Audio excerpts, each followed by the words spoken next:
Hey, what's going on, guys? Kalamazi here, and today patch 9.2 finally hit PTR. And with that being said, Warlock tier gear is now officially testable in game. Destruction, Demonology, Affliction, they're all there. I will say some of them are a little bugged, but well, they're what I thought they'd be for the most part. So today this video is going to be talking about that, looking at all three specs, talking about their strengths, weaknesses, looking at them in actual gameplay. Now, there hasn't been any raid testing yet. There's actually testing in about 12 hours from now. It's 4 in the morning, my time. So yeah, what a great segue. 4 p.m. Eastern tomorrow, raid testing on stream. Or if you want to grab any weak wars, also feel free to come by there and grab them as well. We haven't been able to test them in actual raid settings yet, but on dummies and things, we've been able to see some of the actual 2-pieces and 4-piece interactions. Well, all of them. And Demo's cranking. Aff's pretty decent. Destro could use some help, but we'll get into that. So now I want to say that yes, Destro might look a little rough in this video. Demo might look pretty good. Aff looks pretty good as well. But tier bonuses and class tuning hasn't happened. Covenant tuning hasn't happened. Double legendaries aren't even a thing on PTR yet. So the actual like raw values of the bonuses and things probably can't be seen 100%. And to a similar extent, tier gear tuning, buffs, nerfs, some classes are even getting complete overhauls on their 2-piece and 4-piece, could still very well happen to Warlock. I would assume Demo and Aff probably don't really get overhauled, but Destro could potentially, depending on what they want to do with it, because it's in a pretty awkward spot. Now, before we get into the video, I want to give one message out to my patrons. Thank you a million times for all support, guys. Really, truly do indeed appreciate it. Heads up, the patch 9.2 PTR Warlock spreadsheet will indeed be going up. I would probably say within a week or so, with raid testing starting tomorrow. The tier 3 Felgar rank of my Patreon or higher does indeed get early access to that. Also, we are closing in on 50k subs on YouTube. We're, I think, less than like 7 away from hitting 50k right now. So if you're not subbed to the channel and want to see more WoW content and or help hit that goal or sub in general, feel free to smash the sub button below. It helps out a ton. So with that being said, let's get into it. Starting off with Demonology, the rich get richer. Okay, so there are a couple things with this build of Demo. Number one, you might see me playing Grim Inquisitors up here. So starting it all off, Grim Inquisitors, due to the 2-piece, does indeed gain a good bit of value, because essentially about 50% more, okay, maybe not 50%, depending how it all translates, but you're getting a third Dreadstalker with your 2-piece. Now, I'm going to say right now, the 2-piece is probably stronger than the 4-piece for Demonology. I wouldn't be surprised if they swap them around at some point. It's very, very strong. Third dog, third core proc, more carnivore stalkers value, a chance to rechomp with Dreadlash and FTS. FTS affects Tyrant Demon Fire damage now in 9.2. Technically in 9.1 it was changed. There's a lot of value in this 2-piece. It's very, very, very strong. When we get in the testing here, you will also see that at the 4-piece, the Malicious Imp spawn, we'll talk about that a bit too. It's currently bugged. When you cast a 2 or 3 shard Hand of Gul'dan, it guarantees you a spawn of the Malicious Imp. Now, the Malicious Imp is a friendly target, or I guess unit. It's the same as a regular Imp. Same health. It casts Fell Firebolts, I believe. When it expires, if you implode it, it counts as an Imp, and then also gives you another damage event, which is like its explosion whenever you implode it here with the 4-piece. If it expires, like whenever it just, runs out of energy and goes away, you also do indeed get a damage event at range. It is called Doom Bolt, I believe. We'll look at it in the actual damage breakdown here. Now, it does count towards decon. Decon is bugged right now, and it's not like actually siphoning health from your pets, but you're still getting the decon value. So it's sort of hard to see, like to confirm it, but from what I can tell, it does indeed count towards it. Now, like I mentioned, Grim Inquisitors does gain a lot of value. I tested with a handful of builds today. I stayed with mostly this build being Vile Fiend Grimoire, or Vile Fiend Grimoire, because Demo, stamina scaling, is still exceptionally strong. There were some builds and people playing this with Grim Inquisitors, just doubling down on Grim with your third dog. Now, this build does bring a lot of consistency. I would say on average, probably a higher damage output compared to what Decon can do, which is a bit more like spiky every minute versus minute and a half Tyrants with Grim Inquisitors. But the damage this build put out was pretty solid. I don't think it's as good or as relevant, like without comparing this build to this build with power infusions and stamina scaling. I think this build will definitely edge it out.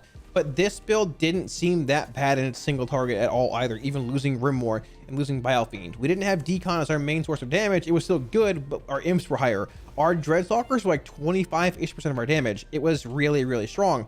But playing this build here, which is like the mostly generic build, barring playing Strength and Dreadlash, the damage output is pretty impressive. I'm not flasked up. I don't really have any food on or anything like that. Everything basically expired. Let's change to Wilfred's briefly. I was impressed, to say the least. So we have our Minute Tyrant profile. We're playing Dreamweaver now. We're playing Born of Blood, Carnivorous Stalkers, and Tyrant Soul. So the 2-piece, third dog. 4-piece, I'll show you the Malicious Imp whenever it spawns too. It's a bit bigger than the other imps, but does pretty much the same thing. I'll cast a hand now to show you. So here's your 3-shard hand. Here's your Malicious Imp. It spawns like over here usually. Yep, it's right there. Bigger than the other imps. Looks the same. Same health. 8943, 8943. Same amount of cast. It's going to expire right about now when the other imps do. And it should give you a Demon Bolt. Okay, it's buggy. At times, it's giving you the Doom Bolt value upon expiration, and at times it's not. But the actual damage that it deals is separate from the actual wild imps here. You can see Malicious Imp versus everything else. The actual Doom Bolt, when it expires, is Shadow Flame damage as well. At times it is giving it, at times it's not. It's a bit buggy. But regardless, you know, I'm sure it'll all be resolved soon. So, opener-wise, everything is the same, pretty much. Playing Dreamweaver, we're casting our Soul Rot after our Tyrant. But the big thing, well, let's just go into the opener, and you guys can see. So we're gonna precast our Bolt here. Rimwar it up. I'll build here. Pop my Bilefiend. Go the Shard here again. Dogs, Ruby, cast some hands, give or take. We've got a little bit of time here. We can probably get a couple of Shadow Bolts in. Watch the actual core refunds here when everything gets rolling. Tyrant, Soul Rot, Hand of Gul'dan. So when things start expiring here, watch how many core procs I get, because 3 core procs, 3 dogs expiring. Launch our dogs again here. Give it a few seconds here. Burst, not too bad. Pretty decent. Here comes some of the core procs, and you have to start dumping here. There's 3 procs in the first dog set. 3 more coming in now. 1 to 4. Right there. 3 to 4. Born of Blood proc. You are just swimming in Demon Bolt procs. You have so many playing this build with Born of Blood, with random imps expiring, with Hall Dreadstalkers giving you 3 core effects. It's to the point where playing Wilfred's with the CDR that it brings, my Tyrant is about to surpass my actual Soul Rot with CDR. And we're casting the Soul Rot after the Tyrant, right? There's 3 more stacks right there. And I'm going to be honest, we're actually on the lower end of procs with this actual test here. It's pretty insane, pretty impressive. I'll launch my dogs again here. Maybe a core proc. 1. There we go. Tyrant's coming up again now. I should have Bilefiend, but I'm not really paying attention. Doesn't matter, because my imp saved me there. We'll cast one more hand here, go into the Tyrant, catch my dogs, Soul Rot, and we're already at a core. We have one core proc here. Give it 15 more seconds. We're gonna be swimming in them once again. It's almost to the point where I feel like it devalues Born of Blood, because you're at a certain point you're overcapping so much with demonic core stacks coming in. Like here's one. We're gonna have more coming in about now with dogs expiring. There we go. 3, 2. We have 3 more stacks coming in 2 seconds. It gets to a point where I have to just dump an extra bolt, like at 4 shards, because we're just overcapped on core stacks. And if I'm sitting at 4 shards, it feels bad dumping an actual bolt just for 1 shard, but I'm going to overcap in half a second if I don't pop it. So I think it might legitimately be a thing that it's so strong having the 3rd dog, it might just like take a lot of value away from Born of Blood. Now, in the end, it's a sim thing. We got to see where it's at. But overall, the value that it brings is really, really good. I wasn't paying attention here. We can Tyrant again, sure. It's really, really good. It's really, really solid. This, like the 2-piece, I'd say, honestly, is probably stronger than the 4-piece. The 4-piece is bugged.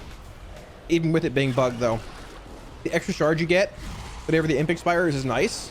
But even removing the guaranteed malicious imp spawns, it's not really the extra shard they give. It's helpful. The big thing, though, is just the core stacks from the 2-piece and other pets expiring, and the CDR that all the extra core procs bring. My Tyrant is, I can guarantee you with Lust and things, my Tyrant is sub 1 minute. We're surpassing the Soul Rot window and having to wait on Soul Rot now and not Tyrant. I'm sitting at 10k here, barely even paying attention. And look at the actual damage breakdown here. It's still a lot of decon value, right? Here's the, let me see, we have Doom Bolt here. We do. So here, this is the actual malicious imp expiring at range. It's a bit buggy. You don't get like the raw value every time. It seems just to be a little buggy. But you can see the separation between the actual imps being Fel Firebolt and the malicious imp Firebolt. Now, it's a guaranteed proc on the malicious imp, so you can probably remove, I'd say, probably 2/3 of this damage, so probably dealt about 30k and not 100k.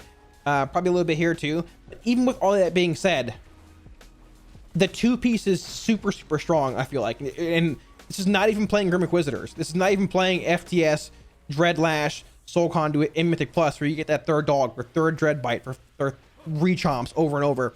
When we played with FTS, actually, let's just take a look at an FTS poll. Why not? So I swapped from Summon Vile Fiend to From the Shadows. Now, the big thing here, number one, no Vile Fiend for decon, but third dog, higher FTS uptime. In 9.1, From the Shadows now affects Tyrant Demon Fire damage. In addition to that, Malicious Imp expiration damage on Doombolt, whatever it's called. I think it's called Doombolt. Your Hand of Ghoul splash damage, technically Implosion if you're casting it. You shouldn't be in a single target. And your Demon Bolts. So Demon Bolt, third dog, more bolt cast, FTS uptime, more dogs, higher uptime with Carnivorous Stalkers.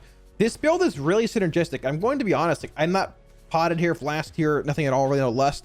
But this build put out pretty consistent damage around where the Vile Fiend version did. And the uptime, albeit there's a bit of RNG associated with it, but obviously, but like the uptime I could actually get on FTS was pretty impressive with this build. No calling proc here. We'll open up like normal though. So build back to 5 here. Cast my Ruby. Why not? Get some hands in here. I don't know if I can get both these casts in. I can't. I don't want to greet it. We'll Tyrant it. We'll Soul Rod it, and we just go. But like, watch for the FTS uptime here. So this is FTS. There's a rechomp right there. The indicator's right there. We have dogs in 2, so we're gonna get a reproc right here. It's reproc like 4 times already, which is pretty insane. But like, this is full FTS coverage through the Tyrant cast, right? So 20% increase in Tyrant damage. Look at the burst here. We're at 15k. This is higher than the Vile Fiend build burst, right? There's a rechomp right there. We have dogs coming up again in 5 seconds. That this dog cast will cover this actual reproc, right? Or rechomp expires. But look, there's dogs again. 3 bolt cast. Launch the bolt there. Open for a rechomp here. But with 3 dogs out, there's a pretty high chance that they do indeed rechomp. And if we don't get it, it is what it is. But I've seen actual polls when we were testing our stream earlier, and we had almost near 100% uptime. So it drops here, which is a bit unfortunate, but we have dogs coming up again in 10 seconds, and we have a Tyrant coming up in 8 as well. So we'll set up here, launch the dogs, there's FTS, launch some actual hands here, pray for a reproc so this Tyrant will be covered. Launch his final hand. We'll do one more for the road, why not? There's our Tyrant. Cast a Soul Rot. Didn't get a reproc, which is like super unfortunate. It's so awkward that it's recording like this. But still, wait, we actually did. We got a reproc. The dogs got extended and they rechomped, and we can launch the dogs again there. And we're at like 10.5k, and I stopped DPS there briefly. Like, this build is pretty impressive, and you can get the right RNG with like dog rechomps to cover Tyrant. The damage it puts out is really impressive, man. And it's sustainable too, right? Look at the uptime on FTS here. We're looking at what do we have here? 77%. And being real, that's actually low to what it was on stream. We had a 90+% pull. The average was like 85 over the course of like multiple tests. And we're swimming in core procs here too. And what was reprocced again? FTS. What do we have at 8 seconds? More dogs for more FTS. I'm not saying this is going to edge out Vile Fiend. It's still there's still a decent bit of RNG with it. But it feels a lot like the builds in BFA did with like big Supreme Commander, big Baleful builds, right? They were RNG, but if you got the right procs at the right time to cover like the Tyrant extensions and things, or the Tyrant buildups, your damage output was insane. Look what we just got. Another FTS reproc. Look what we're casting. A Tyrant. And look, another FTS reproc. And look, we're going to break 10k single target DPS, albeit a bugged 4-piece, but honestly, the 4-piece isn't even that big. Right, being bugged, it's a little bit, but no flask, no pot, no lust, no nothing. We're at 11k, man, with 4 procs coming in here and 3 more coming in right now, but we're already capped at 3. This FTS build could legitimately be really strong. It really could. The actual Doombolt damage here is even lower than it was before in the previous one too. This is lower. This is about the same. Demon Fire cranking, max 21k hit, Firebolt. Dreadstalkers with third dog still doing about what, 17% of our damage. Not having the Vile Fiend feels a bit awkward, but at the same time, FTS Dreadlash could even be a legit realistic option come 9.2 in single target. This build already cranks in plus. That third dog could make this build just universally the best across the board. So yeah, honestly with Demo, the 2-piece is really good. it's pretty much what we said when we reviewed the actual tier bonus like a week and a half ago, whenever it was first spoiled, right? The two-piece, very good, super synergistic with Carnivore Stalkers, FTS, Dreadlash, all of that. Might even see some Grim Inquisitors play, being real with how strong the third dog is and all the effects that synergize around it. The four-piece is good. It's fine. But when they fix the malicious imp spawning with 2 or more shard hand of Gul'dans, like being guaranteed, I think it's probably going to be seen as underwhelming. They probably should buff probably the actual proc chance of it based on the each shard spent in Hand of Gul'dan, or the actual damage it does when it expires, or the health, maybe buff its damage in general.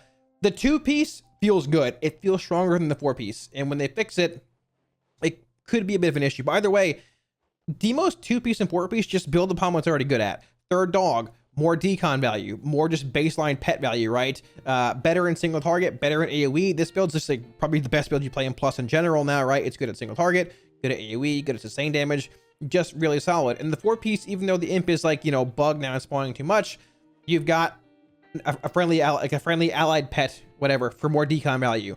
When it expires, you get a shard. I would assume it counts towards demonic core procs too, which is already insane with 3 dogs. And the actual damage it deals when it dies is Shadow Flame damage, which FTS, Dreadlash, even more synergy. Demo feels even more synergistic than it did a few weeks ago, months ago, however, when we played it in SOD. This build just feels good. I wouldn't be surprised to see the 4-piece change and be buffed a little bit after it's fixed, but Demonology just feels good. So the Affliction tier bonus. 2-piece. Malefic Rapture's damage increased by 15%. At each cast extends the duration of Corruption, Agony, and Unstable Affliction by 2 seconds. The 4-piece, while Agony, Corruption, and UA are active, your Shadow Bolt has a 20% chance to make your next Malefic Rapture cost no soul shards and cast instantly. Now, if you change to Drain Soul, the 4-piece changes to Drain Soul as well. Now, Drain Soul does have periodic ticks, and from what I understand, each tick will give a 4% chance to actually proc the effect, but Nightfall and Shadow Bolt cast are proccing the 4-piece much more than Drain Soul. So off the bat, I do think that the Drain Soul portion of this bonus should probably be buffed to have a higher proc chance. I know Drain Soul does have the Execute clause tied to it, and partial periodic tick damage and soul shard sniping, but number one, let's be real, Drain Soul should be baseline for AF. It is what it is, right? I don't want to play Nightfall, but if I have to in rating, and with the tier bonus being the way that it is right now, you probably actually will. So the big question, one of the big questions we had, it does not extend the duration of Siphon Life, which we were curious about during early testing, right? With everything going on, is it just because it's a talent, we don't see it, what's going on here? But no Siphon Life extension. Now, personally, I think that probably be a bit too OP playing Malefic Wrath, and probably just in general. It would probably just make Siphon Life your de facto choice in every fight, like single target, 2 target, council fights, because you can just put up 3 dots, Rapture, and just never have them drop, ever, right? So yeah, but either way, 3 dots, set it and forget it, and for the most part, it works that way, or should work that way. In actual testing, though, the 2-piece and 4-piece, the 2-piece works, sort of. So we're playing the single target build with Malefic Wrath here. I'm gonna hit this dummy, but keep an eye on the actual Agony, Corruption, and Unstable Affliction durations whenever I Rapture, because they should all increase whenever I Rapture, but that's not totally the case. So Agony, Corruption, Siphon Life, Singularity, Dark Soul, Soul Rot, Dark Lair. 3 Raptures here, right? Rapture, Extension, sure. Launch the Bolt, Nightfall proc, 7k Bolt off the bat, right? But you'll notice here, the more I Rapture, at times, Corruption or Agony, I believe Agony might have right there, not gotten the extension. So the 2-piece is a bit buggy right now, to where you don't always get the actual extension of the dot. Now, I'm sure it'll be fixed, not the end of the world. It seems to happen a bit more in pandemic windows than not, but either way, it can be a little problematic at times right now when you're trying to play around. Okay, I can refresh this because it's going into pandemic, but not going to expire. My buff's going to fall, feels bad. But the cool thing about this playstyle is that as Night Fae, you typically like playing Malefic Wrath, let the effect go for 40-ish seconds, let it drop, like right about now, for example, right? And then you wait for 3 shards, wait for Soul Rot to come back around. You have like 4 shards whenever it comes around, right? And you just pop it all, Rapture back in 3 stacks, and go. But with this build and the free Rapture cast and everything, more often than not, my extension's coming in here, I don't even need to do that. I can just straight up maintain the entire time and then just go right in my PS Soul Rot and still have the 3-stack going, because these free Rapture cast. You might want to hold one for a second or two whenever it procs, like right about now, and cast it here to extend the Rapture buff. But honestly, like, the 2-piece, like we thought, is pretty dang synergistic with Malefic Wrath. It makes the playstyle, albeit still a bit demanding duration-wise and things, a decent bit easier to actually manage. Now, the damage output might not be as flashy as Demonology and things, could be a little undertuned in certain spots, still use a little bit of help, but Rapture's doing damage again. Rapture's doing a little bit more. We're not playing Drain Soul here, but I've had a 32k Shadow Bolt crit as well, with stacking effects as Necrolord and things. And keep in mind, this is not double legendary tier play either. We don't have DSS. We don't have Shard of Annihilation for Necrolord either. We're just playing Malefic Wrath here. If you're in like council-based setting, for example, you could just play Synergy. Maybe Agony Shard Gen, but probably just Synergy in its place. And for the most part, you know, you're just never having to really refresh dots. It's a really interesting playstyle, and one that, depending on fights in the tier, if there are council-based fights, Affliction could be really, really, really strong. Now, we can change to Wrath and Agony here and show what it does in like 2 targets. So, Absolute Corruption is bugged. I will say that much for the 2-piece as well. Like, if I put it up here, these should be permanent, correct? But if I Rapture, it overrides the permanent effect. At least it was earlier. Yeah, it overrides the permanent effect. It should display like a 2-second duration on the corruption, and then once that duration extension ends or whatever, the corruptions go away. So that's bugged. That needs to be fixed. But the interesting thing is that when you're playing Wrath and Agony with it, the duration extensions you get are pretty insane. I had an Agony rolling at 40 seconds earlier with procs and stuff. So let's open up here again. Wait for my shards to come back in. And see how long we can maintain the actual Agony and Corruption dots here. Oh, there's my 3rd shard. All right, cool. Let's make this our priority target, right? So open up on our Haunt, our UA, my Ruby. I'll pop Dark Soul early, why not? 1, 2, 1, 2. Put this up here. Sure, let's just go. I'm playing Malefic Wrath. I'm going to play it like I'm playing the actual Synergy playstyle, right? So Shadow Bolting here, free Rapture cast, bang, there we go. Let's say we're still Rapturing in our opener here, right? My Agony's at 30 seconds. Corruption's at 17. Now, yes, okay, I am playing Rolling Agony, but honestly, like, it's not even that big of a deal. In a council-based fight, you very well might even end up playing Rolling Agony in the first place. You know, there's a Nightfall proc right there. Now, you'd probably be pooling here for your next Malefic Rapture window as a free window you can cast, though, extension, bang, bang. But look, we're 45 seconds into the fight, and that's the first time I had to refresh Corruption. That's pretty insane, right? So whether you're playing Absolute Corruption or Writhe in certain council-based settings, the dot extension is legitimately really strong, or I guess can be really strong if you're in the right setting. Now, I haven't actually played with Demonic Synergy in a long time, but it very well could be the play with DSS or with, you know, Decimating Bolt, Necrolord Legendary, if you're in a council-based setting, right? Because Malefic Wrath is single target based, but look at the extensions here. 9, 11, 13, 15 is a proc right there. Even with it getting close to the pandemic window, it still refreshes and you're still zooming, right? And look at our Agonies. I refreshed them 1 time and they have 15 seconds remaining. The bonus is strong. It's stronger than it seems on the surface, and in council-based settings, like, this can go a long way with AF. I'd love to show AC here, but it's bugged. I assume, though, with Absolute Corruption, you put up your dots on like 2-3 targets, and probably 3+ targets, you just don't even really have to refresh anything. You just sit there and Rapture, and yeah, it looks pretty good. And baseline 15% Rapture buff, right? Rapture's hitting for a little bit of damage again.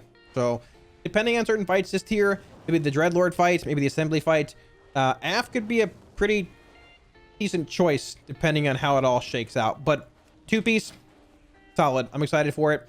And the 4-piece, the proc rate's nice. But the one thing here, I do think they should buff Drain Soul's baseline proc chance. Like I said, we can actually look at it here briefly in combat. The proc rate's just too low. Opening up with like our Malefic Wrath build again, playing Drain Soul, popping Ruby here, it's just too low, unfortunately.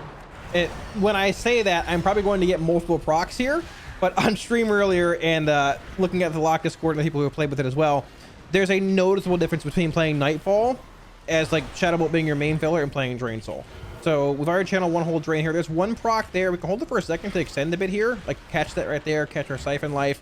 But barring getting insane RNG here, you'll probably notice that over the course of this, I don't know, minute and a half test, whatever I'm going to do here, you still get dot extensions, which is nice with Dragon Soul and Malefic Wrath, but the actual proc rate on the bonus, like the actual 4-piece, is just not there. You know, it does feel good having to only maintain UA and Siphon Life. A bit awkward, but I mean, once again, if Siphon Life was refreshable by the actual 2-piece, it'd probably be a little OP.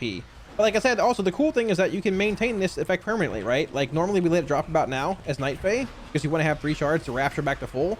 You can just maintain here. And this is with literally 1 proc. Like we got 1 proc of the 4-piece here, right? And you're still zooming. You can just pop your thing here. Probably should have refreshed my corruption, but honestly, it doesn't matter. We can just Rapture and extend here too, right? Bang, bang, push it out of Pandemic. Drain a bit again here. 1 more Rapture before it expires probably completely. There's a free one you can drain. But you can also see, like I said, over the course of a minute and a half, we got 2 free Malefic Rapture procs versus, I think we got like, what, 5 or 6 playing Nightfall, give or take. So they should probably buff the actual Drain Soul proc chance. But yeah, I mean, it's still solid. And Rapture is doing some damage again.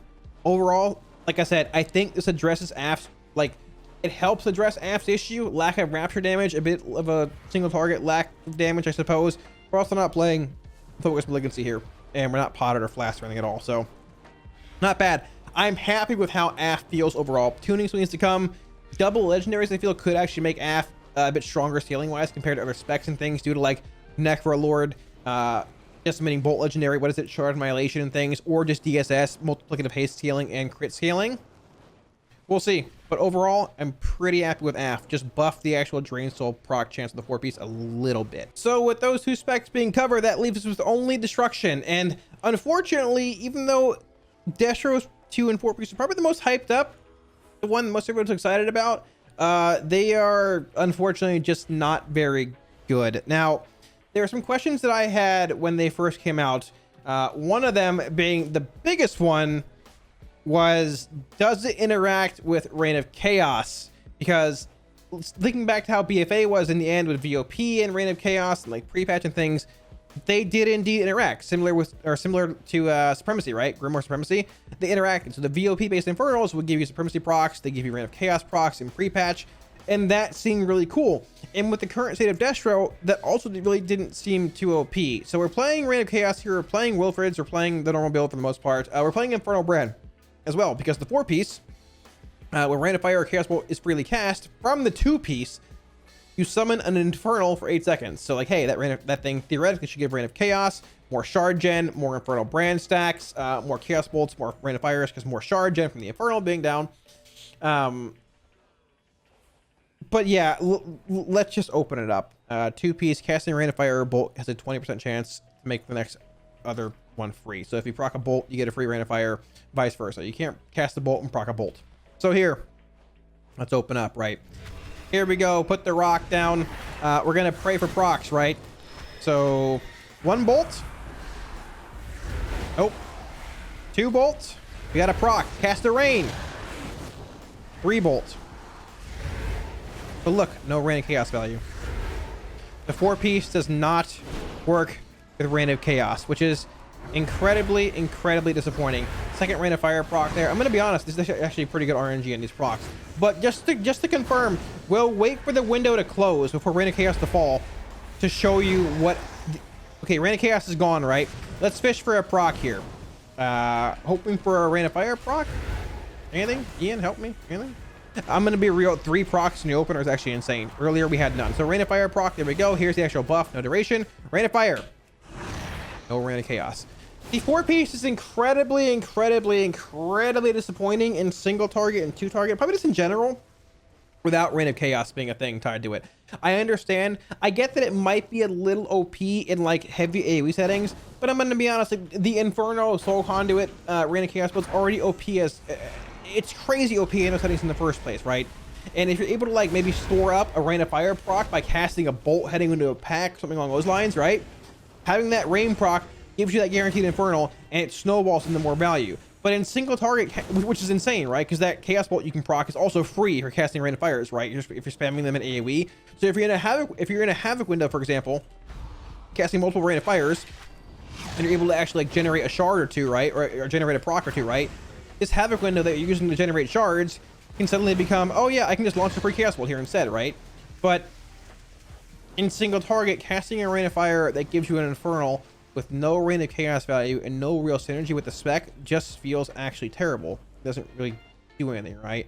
Now, that on top of the fact that all the procs are RNG based, because at times on stream, I opened up and got multiple procs back to back. And at other times, there's a clip, it took me 13 casts of Chaos Bolt to proc a Rain of Fire. And I'm going to be honest, look at the Rain of Fire damage from that pull overall. It's abysmal. Like, it doesn't do anything in single target, right? It's there to proc the Infernal. But when the Infernal doesn't really do much either, but give you a shard and maybe a little bit of Immolation Aura value and Infernal Brand value, the 2-piece and 4-piece are really, really disappointing. Now, Blizz does have this weird, like, I guess, fixation with having Destro chaotic energies and everything being RNG, but like, I'm gonna be real, RNG and Prog don't really go hand in hand. They're not really good together, right? Like, if Destro's good in general, hey, play it, rock it, let's go. But nobody likes excessive RNG, right? Let's see if we can get some procs here. Nobody likes excessive RNG, and it makes Prog at certain times bad, right? Like, I want to guarantee that same damage profile or a similar damage profile from pole to pole. But when I procced 3 Rain of Fires at this time 3 minutes ago in my opener, and I've procced 0 now, and Rain of Chaos is closing in 1 second, you can't have this kind of RNG in a spec. You like it's too excessive. Personally, I feel, right? So there's my first proc. Exciting, right?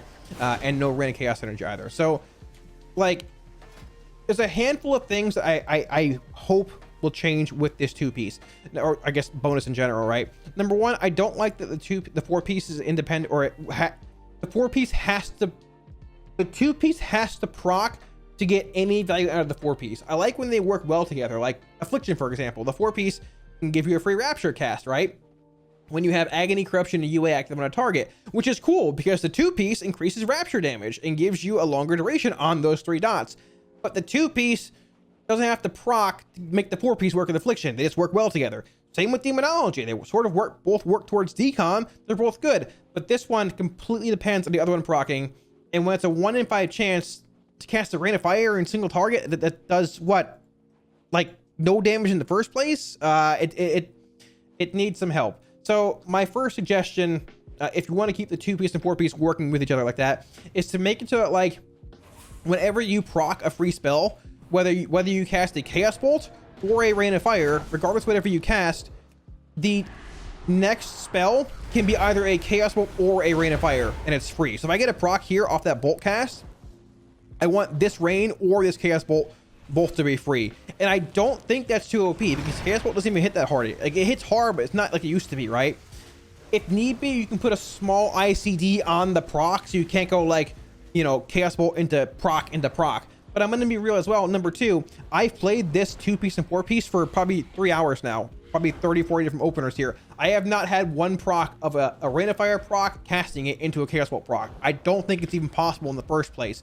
So I think a good step in the right direction would be to make, if you proc the ability, the Lord of Flames ability, whatever it's called, have both Rain of Fire and Chaos Bolt be castable for free. You can choose, if you're in AoE, launch a Rain of Fire, or cast a Rain of Fire. If you're in single target or 2 target or a Havoc window, launch a Chaos Bolt. It's fine, because you're not going to like get a proc back and launch 8 different ones and nuke everything down, right? And even if you did, honestly, like, I don't think it'd even be that excessive, because there's no Rain of Chaos procs, right? So that's one thing. Number 2, I guess number 3, depending how you want to look at it, I would love to see the 2-piece change to make it like every 5th Rain of Fire you cast, or every 5th Chaos Bolt you cast, or every X shard consuming spell, or every X shards you spend, you get this proc. I get, once again, that Blizzard loves their Destro chaotic energies kind of feel, whatever, but it hasn't translated over well to gameplay. Like, Rain of Chaos is really cool at times and really frustrating at times. You get no procs, you know, you just get none, or you get a proc in your first spell, and it's insane. And if you have that tied to your 2-piece and your 4-piece and a talent, the disparity between the high and low parses is just way too much. Now, this build in AoE does actually do a lot of damage. Okay, we're gonna hope for procs here. We're not even gonna play the big Inferno build. This build in AoE can do a lot of damage. even without the 4-piece giving you a Reign of Chaos. We can open up briefly and I guess pray for some procs, right? Ian, don't let me down here. Put the Infernal down, pop this thing, sure. Give me a Soul Rot, and let's go, right? Cast a Rain of Fire, no Chaos Bolt proc. I can go into a Havoc window here and try and build shards more, right? So there's one. Try and get a Rain of Fire proc here. Chaos Bolt proc, maybe. Something, anything, maybe. But with this Chaos Bolt being instant here as well, even if I'm in this window and I get a Bolt proc, I can just go, all right, instant cast Bolt, bam. Another Infernal comes down. And that Infernal gives me more shards for more Rain of Fire cast. So as far as like AoE goes, this build's fine. I think it's really good. And it builds upon the Infernal, Soul Conduit, Rain of Chaos build that you see in high-end MDI keys in Mythic Plus. But that build's not played in rating. That build's not played, I'm going to be honest, in 99% of settings, because it's a very niche build that's played in mass AoE, which you see like in high-end MDI keys like Halls of Atonement or Necrotic Wake. You don't see it in a Spires of Vengeance. You don't see it really in a Theater of Pain. You don't see it in any raid encounters. And with the 2-piece being just, it's too wishy-washy. It needs to either be redesigned or they need to make Reign of Chaos work with the 4-piece. They need to add some kind of consistency into the 2-piece, and proccing the 2-piece should give you either a Rain of Fire or Chaos Bolt cast for free. If they change all 3 of those, I don't think it would be too OP at all, but I think it would be strong enough to make Destro a contender next year. But unfortunately, the way that it is, with Destro being under-tuned right now, and the 2-piece and 4-piece being just subpar, I was excited for it too, guys, but honestly, here's the next PTR build. Open for changes. So yeah, thanks for watching, dudes. Hope this video gave you all a better look and understanding of the lock 2-piece and 4-piece. I guess 4-piece is 2 and 4-piece says, is it? Yeah, that's how it is. Heading into patch 9.2. Like I said, you haven't seen any class tuning, any covenant tuning, any legendary tuning. You haven't seen double legendaries yet, and tier gear, I will assume, will also probably be tuned, redesigned, maybe for certain specs. Numbers will get changed a lot, but Demonology initially, even with the malicious imp being bugged, still looks really cool. The 2-piece is just insane with the 3rd dog, and I would assume the 4-piece might get buffed a bit when they fix the bug that it has with permanent malicious imps, or I guess guaranteed spawns. Affliction looks good, could be really good in certain council-based settings. The Rapture buff straight up helps. It helps the Malefic Wrath playstyle too, a bit when it comes to like dot maintenance, having to refresh a lot, which is nice. And like I said, in council-based fights where you're playing maybe Synergy with DSS or, you know, Shard Annihilation, it could also be pretty good there. If you're playing Absolute Corruption, you just cast your Agony one time and probably never refresh it again. And I'm not even trolling based around procs and things. I would like to see a buff to the Drain Soul, I guess proc percentage there off the 4-piece, but still very good. Demonology or Destruction, unfortunately, needs to either be redesigned or 4-piece Reign of Chaos, 2-piece, remove the RNG of it, make it consistent, and the proc should be either a Rain of Fire or Chaos Bolt cast. I really don't think that would be too OP at this point. Destro needs some help. But Demo and Aff, looking pretty good. Let me know what you guys think of this video in the comment section below it, and I guess the tier bonuses in general. Hey, I am up to suggestions about feedback and changes and all that kind of stuff, so if you got them, drop them down below. Any weak ORS profiles or add-ons to see here, you can go free off my Twitch. Want to swing by, feel free to do so anytime. Also, raid testing is Friday in about 11 hours. Good lord. I'll be streaming that as well. And the video should also be going up here. Speaking of YouTube, we are less than, I think, 10 subs away from 50K. So if you enjoyed the video and want to see more WoW content, be sure to smash the sub button below. Hit the like button way down there as well. Also, one big shout out to my patrons one final time. Thank you again, dudes, for all support. Do appreciate it. Thank you so much. Thank you. The 9.2 Warlock PTR spreadsheet will indeed be going up, I would assume, within a week or so, once we get a bit more raid testing and things in. The tier 3 Felguard rank on my Patreon or higher does indeed get early access to that. With that being said, dudes, thanks for watching, and I will catch you all again soon on stream. Peace.